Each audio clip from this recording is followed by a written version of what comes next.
ये बिल राजस्थान विक्षुब्ध क्षेत्रों के स्थावर संपत्ति के अंतरण का प्रतिषेध और परिसरों से किराएदारों को बेदखली से संरक्षण के लिए उपबंध विधेयक 2026 मेरे समझ से परे है कि इस बिल की आवश्यकता क्यों पड़ी।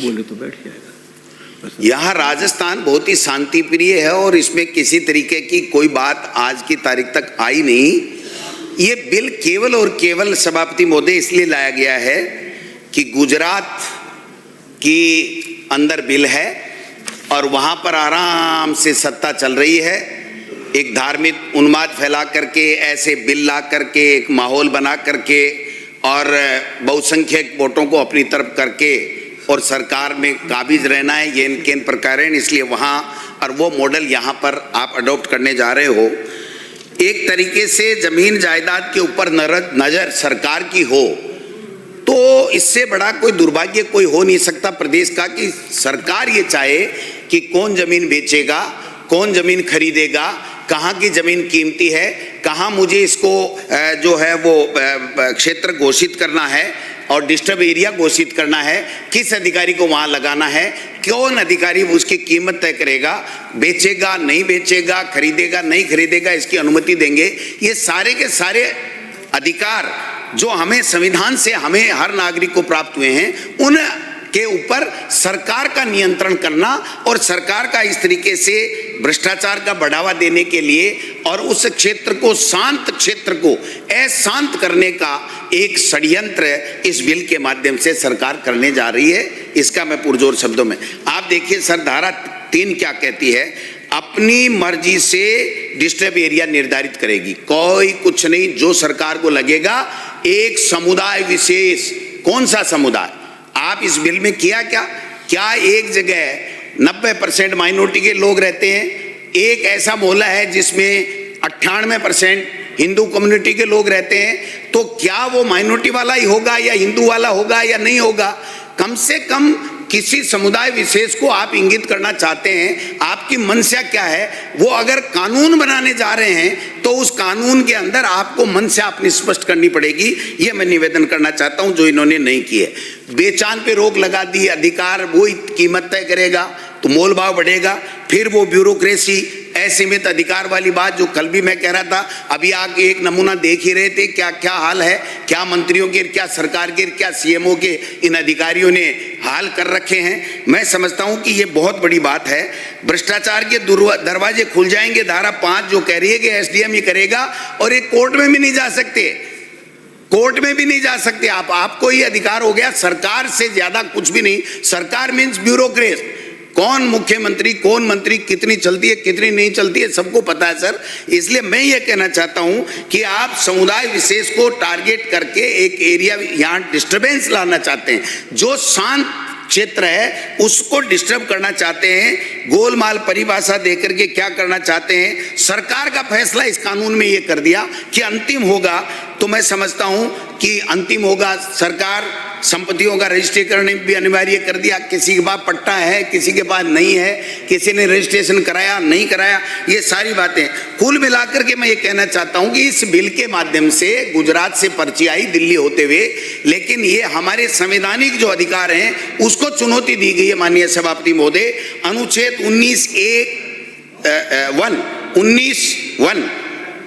19(1) अशांत क्षेत्र के नाम से विशेष समुदाय विशेष को करके संपत्ति बेचने का और रखने का, व्यवसाय करने का जो हमारा संवैधानिक राइट है उसको आप लोग खत्म कर रहे हो। अनुच्छेद 301 संपत्ति का जो हमारा अधिकार है उसके ऊपर भी आप मॉनिटरिंग बैठाने का काम कर रहे हो।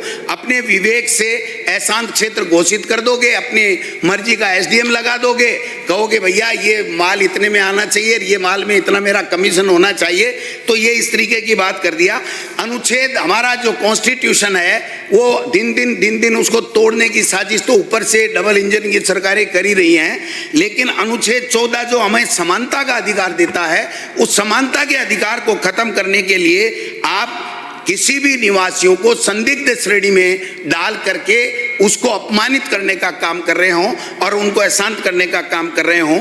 मैं समझता हूं कि केवल भौगोलिक या जनसांख्यिकीय आधार पर भेदभाव करना धारा अनुच्छेद 14 की कसौटी पे खरा नहीं उतरता है। संघवाद और राज्य की शक्तियों का दुरुपयोग करने के लिए ये बिल लाया गया है। जिम्मेदारी से भाग रही है कि लॉ एंड ऑर्डर मेंटेन करना सरकार का काम है, 70 साल से कर रही है। आपने ऐसी क्या बात है, आप कर नहीं पा रहे हो, इसलिए जमीनों के अंदर आपकी नजर हो गई और नजर होकर के एक बिल ला करके आप इस तरीके का काम करना चाह रहे हो। मैं इंस्पेक्टर राज को बढ़ावा मिल जाएगा माननीय सभापति महोदय। किराएदारों के संरक्षण के नाम पर एक नया संकट आप लोग पैदा कर रहे हो, ये बहुत गलत बात है। संपत्ति के मालिकों को आप शोषण करने की दृष्टि से आपने विवादों को बढ़ाने के लिए ये कानून लेकर के आए हो। इसलिए मैं रेट कंट्रोल, जब किराएदार के लिए रेट कंट्रोल एक्ट पहले से मौजूद है उनकी रक्षा करने के लिए, उनके अधिकार तय करने के लिए, तो मैं समझता हूं कि इस बिल को लाने का क्या औचित्य है। केवल रियल एस्टेट पे आपकी नजर है। अगर आप ऐसा क्षेत्र करके सरकार अपने हाथ में लेगी तो रियल एस्टेट भी पर भी प्रभाव पड़ेगा। जो रियल एस्टेट बूम पे है वो बिल्कुल डाउन चला जाएगा, लोग गरीब और ज़्यादा तकलीफ में आ जाएंगे, भ्रष्टाचार बढ़ जाएगा और न्यायिक जांच कोई नहीं, न्यायालय कोई नहीं, सब कुछ सरकार और उस अधिकारी कलेक्टर और एसडीएम के ऊपर हो जाएगा। केवल पंजीकरण की पारदर्शिता भी सुनिश्चित करने के लिए इसमें कोई प्रावधान नहीं है। न्यायिक जांच का कोई वो नहीं है। कौन सा एरिया को आप डिस्टर्ब मानोगे, उसका कोई आंकड़ा होगा, कोई सर्वे होगा, क्या होगा क्या नहीं होगा, ये भी इस बिल के अंदर नहीं है। रेट ट्रिब्यूनल को भी अगर आप इसको ठीक करना चाहते हैं तो रेट ट्रिब्यूनल को भी आप मजबूत करिए, उसको लेकर के आइए। स्वतंत्र डिस्प्यूट रेजुलेशन बोर्ड बनाने की यहाँ पर आवश्यकता है। मैं कहना चाहता हूँ ये ठीक नहीं है माननीय सभापति महोदय। विशिष्ट समुदाय की घेराबंदी करने का काम आप कर रहे हैं, भाईचारे को अपूर्णीय क्षति होगी। जो गंगा जमनी तहजीब हमारी है उसको आप खत्म करना चाहते हैं। केवल युवाओं को नौकरी में भेदभाव करना पड़ेगा, लोगों की शादियां नहीं होगी कि आप तो डिस्टर्ब एरिया में रहते हो, आपके यहाँ हम बच्ची नहीं देंगे, उसके और उसकी इमेज पे भी फर्क पड़ेगा कि आप कहाँ रहते हो, कि जयपुर में रहता हूँ। जयपुर में कहाँ रहते हो? ओ साहब हम तो उस डिस्टर्ब एरिया में रहते हैं। तो उस एरिया में रहते हो तो आपकी छवि के ऊपर भी मैं समझता हूँ कि फर्क पड़ेगा। रिश्ते भी तार तार होंगे, हर आदमी शक की दृष्टि से देखेगा। आपस में जो गंगा जमनी तहजीब है, हिंदू मुस्लिम सिख ईसाई सारे के सारे भाईचारे के साथ में रहते हैं। आज देख सकते हो, मैं समझता हूँ उस पर भी आप लोग उसके भी दाग लगाना चाहते हो। और दूसरा मैं ये कहना चाहता हूँ, कोई व्यक्ति व्यापार करने के लिए ऋण लेगा, एजुकेशन के लिए ऋण लेगा, उसके लिए भी आपने उसको जो है वो कर दिया है। और कलेक्टर की अनुमति अनिवार्य होगी, अधिकारियों की अनुमति अनिवार्य का मतलब 100% भ्रष्टाचार। ये हो क्या रहा है, हम कर क्या रहे हैं?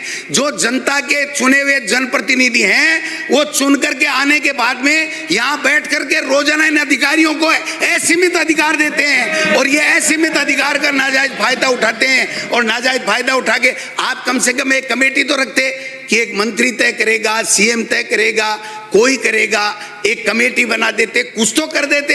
एसडीएम कलेक्टर ने जो कह दिया वही जमीनें खरीदेंगे। आपको पता मारामारी रहती है अधिकारियों की कि मुझे वहां माइनिंग हो रही है, वहां का एरिया के अंदर एसडीएम लगा दो, यहाँ मेरा अच्छी पोस्टिंग है, मड़ाई वाली पोस्टिंग के लिए रोजाना लड़ते रहते हैं। तो ये मड़ाई वाली पोस्टिंग के लिए क्या ये रास्ता खोला गया है? मैं समझता हूं कि इसको भी आपको देखना पड़ेगा। सांप्रदायिक और जातीय वर्गीकरण करने का काम सरकार को नहीं करना चाहिए। सरकार को हमेशा सबको एक दृष्टि से, डायलॉग तो आपके बहुत है, सबका साथ सबका विकास, और बछीड़ बुला रहे हो कि साहब ये वोट चाहिए ये वोट नहीं चाहिए, तो ये कम से कम नहीं होना चाहिए। आर्थिक अलगाववाद भी इस डिस्टर्ब एरिया के जो एरिया में होगा। प्रशासन सौदों की जासूसी करेगी, दलाल पल जाएंगे और दलाल पल करके कहेंगे एसडीएम साहब ये माल इतने का है, इतने में सेट करा दो, आपका इतना हो जाएगा, मेरा इतना हो जाएगा। तो ये कौन सा बिल ला रहे हो? कहाँ है यहाँ है शांति?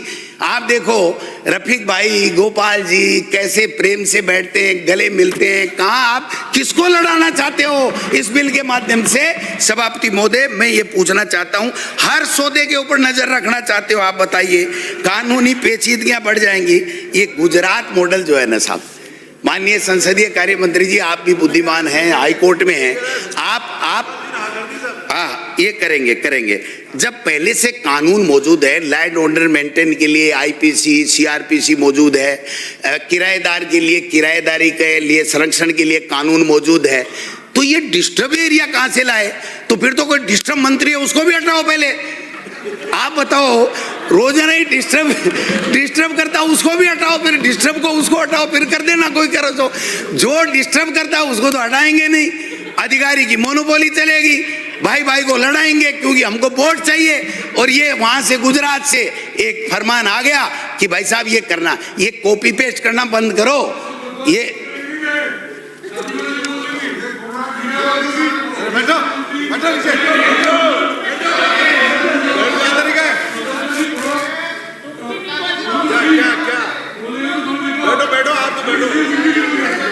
माननीय सभापति महोदय, ये देखो, मैं इनका बुरा नहीं मानता, आपके साथ जो चोट हुई ना, भगवान किसी के नाम नहीं करे। आप यूडीएच मंत्री रहे हुए और खर्रा साहब के सामने ईओ के लिए गिड़गिड़ा रहे हो, इससे बड़ी शर्म की बात कोई हो ही नहीं सकती। मित्र हैं आपके, कर देते हैं, कहते ही कर देते हैं, लेकिन गिड़गिड़ाया मत करो। ये इसमें बात तो सही, मैं इतना ही कहना चाहता हूं, लास्ट में मैं कंक्लूड करूंगा, क्योंकि स्पीकर साहब ने कह दिया और मैं नहीं चाहता, क्योंकि हमारा देखिए सीधी सी बात है, बिल पे बोलने का हमारा अधिकार होता है, और बिल पे बोलने का अधिकार होता है तो उसको आप कर्टेल नहीं कर सकते। फिर भी स्पीकर का आदेश है, और आप बैठे हो तो कल भी आप ठीक ठाक ही बैठे थे, आज भी आप ठीक बैठे हो। मैं तो इतना कहना चाहता हूं कि इस राजस्थान को आग लगाने की जरूरत क्या है? वैसे ही आप तो सरकार में हो, इसको क्यों डिस्टर्ब करना चाहते हो ये तो बता दो मेरे को। और अगर नहीं तो मंत्री जी जवाब दे देना कि ये जो डिस्टर्ब एरिया कौन सा होगा, एक समुदाय विशेष कौन सा है जिसको आप डिस्टर्ब करना चाहते हो। उन संपत्तियों को किस तरीके से 3 साल तक मर्जी है जितना करोगे, 5 साल तक बढ़ा सकते हो, 10 साल भी बढ़ा सकते हो। काका जी का बाड़ा है क्या जो बढ़ा दोगे? चाहे जैसे बढ़ा दोगे, हम आ जाएंगे 2028 में और इस बिल को वापस खत्म करेंगे। मैं ये कहना चाहता हूं, कांग्रेस भाईचारे में विश्वास करती है, इस तरीके से जमीनों की खरीद फरोख्त और अपने वोटों की फसल काटने के लिए भाई को भाई से लड़ाने में विश्वास नहीं करती है। ये मैं कहना चाहता हूं। हो गया डोटासरा जी, आपकी सरकार डिस्टर्ब थी, इसलिए विपक्ष में बिठा दिया आपको। आपकी सरकारी डिस्टर्ब थी भाई साहब, हमने आपको विपक्ष में बिठा दिया। हमने तो बहुत जोर लगाया, लेकिन ये उत्तर बीका मेरी बारी राजस्थान में है, मैं क्या करूं? अब हमको उधर जाना है, आपको इधर आना तय बात है। अब भाई मैं क्या करूं? हमने तो बहुत अच्छे काम किए थे, ऐतिहासिक आदेश की पालना, हमने ऐतिहासिक काम किए थे, लेकिन भगवान को राजस्थान की इस परंपरा को तोड़ना नहीं था, इसलिए उन्होंने उत्तर बीका मेरी बारी कर दी। अब आप निश्चित कर लें, गिण के निकाल लेना, 2.5 साल ही है मुश्किल से, जो करना है कर लो। और ये जो बेलगाम अधिकारी है ना, इनके ऊपर अंकुश लगा दो अगर कुछ करना चाहते हो तो, नहीं कुछ भी नहीं करने देंगे आपको। अब क्या बताऊं साहब, कोर्ट को हटा करके सरकार जमीनों की खरीद फरोख्त में सरकार भाई को भाई लड़ाने में आ जाए, तो ऐसी सरकार की जितनी निंदा की जाए उतनी कम है। ये बात कहना चाह रहा हूं। बैठ जाऊं? आपके जज गई, एक बार मुस्कुरा के कहो बैठो। बिराजो। Thank you. श्री डूंगरराम जी गेदर। धन्यवाद सभापति महोदय, आपने मुझे राजस्थान विक्षुब्ध क्षेत्रों में स्थावर संपत्ति के अंतरण का प्रतिषेध और किराएदारों को बेदखली से संरक्षण विधेयक 2026 पर बोलने का अवसर आपने दिया। यह विधेयक सरकार को, इस विधेयक के माध्यम से सरकार को यह अधिकार दिया है कि किसी भी क्षेत्र को विक्षुब्ध घोषित कर सकती है। एक बार यदि कोई क्षेत्र अशांत घोषित हो गया तो उस क्षेत्र में किसी भी स्थावर संपत्ति का अंतरण उपखंड अधिकारी की पूर्व अनुमति के बिना नहीं किया जा सकेगा। यह घोषणा 3 वर्ष तक प्रभावी रह सकती है और राज्य सरकार चाहे तो इसकी अवधि आगे भी बढ़ा सकती है। ये जो पूरा का पूरा विधेयक है वो राजस्थान में गड़बड़ी पैदा करने वाला है, राजस्थान में बेदखली पैदा करने वाला है और राजस्थान के अंदर सामाजिक जो सद्भाव है उसको बिगाड़ने वाला है और सांप्रदायिकता को बढ़ावा देने वाला है। और यह जो पूरा का पूरा विधेयक है वो गुजरात मॉडल पर आया है।